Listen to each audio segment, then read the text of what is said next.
윤석열 대통령이 청구한 체포적부심이 기각된 가운데 공수처는 윤 대통령에게 오늘 오전 출석해 조사받으라고 통보했습니다. 공수처는 체포 시한이 끝나는 오늘 밤 9시 전까지 윤 대통령에 대한 구속영장을 청구할 방침입니다. 네, 고위공직자 범죄수사처 연결해서 알아보겠습니다. 이경국 기자. 네, 공수처입니다. 네, 자 먼저 어젯밤 법원이 윤 대통령이 청구한 체포적부심을 기각했는데 그 배경부터 자세히 짚어주시죠. 네, 앞서 윤 대통령 측은 그제 공수처가 불법 체포를 했다고 주장을 하면서 서울중앙지법에 체포적부심을 청구했습니다. 어제 오후에 신문이 진행이 됐고요. 6시간여 만에 결과가 나왔는데 기각이었습니다. 윤 대통령 체포 상태가 유지가 되는 건데 재판부는 윤 대통령의 체포적부심 청구가 이유가 없다고 인정이 돼서 기각한다고 설명을 했습니다. 윤 대통령 측은 체포영장과 관련해서 법원 관할 문제 등을 지적하면서 그간 강하게 반발해왔습니다. 체포영장을 발부했던 서울 서부지법이 아닌 서울중앙지법이 이 체포적부심을 기각을 하면서 이 같은 윤 대통령 측의 주장도 힘을 잃게 됐다는 분석이 나옵니다.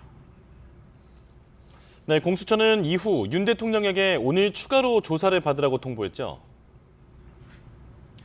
네, 맞습니다. 공수처는 서울구치소에 구금돼 있는 윤 대통령에게 오늘 오전 10시에 출석해서 조사를 받으라고 통보를 했습니다. 다만 윤 대통령이 이 공수처의 추가 조사에 응할지는 미지수입니다. 어제도 첫 조사 때 충분히 얘기를 했고 입장에 변화가 없다면서 돌연 출석 요구에 불응한 바가 있기 때문입니다. 윤 대통령이 만약 조사에 응하더라도 협조적으로 나설 가능성은 작아 보입니다. 앞서 윤 대통령은 그제 체포 직후 진행된 첫 조사에서도 이 계엄 선포는 대통령의 고유 권한이라는 입장만 반복했을 뿐 검사의 질문에는 답변하지 않았습니다. 네, 윤 대통령의 체포 시한 오늘 밤까지인데요. 공수처는 구속영장을 청구할 방침이죠.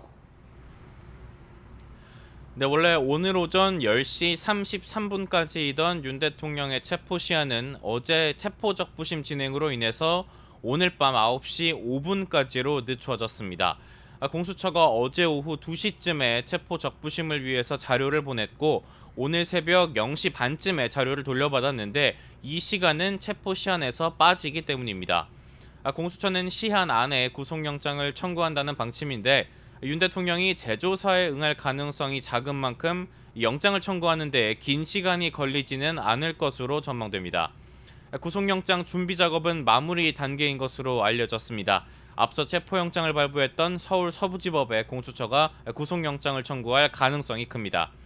윤 대통령 측 석동현 변호사는 오늘 SNS를 통해서 이 구속영장 대비에 최선을 다하겠다면서 영장 심사 단계에서 신중하고 종합적인 고려가 있기를 희망한다고 밝혔습니다. 지금까지 공수처에서 전해드렸습니다.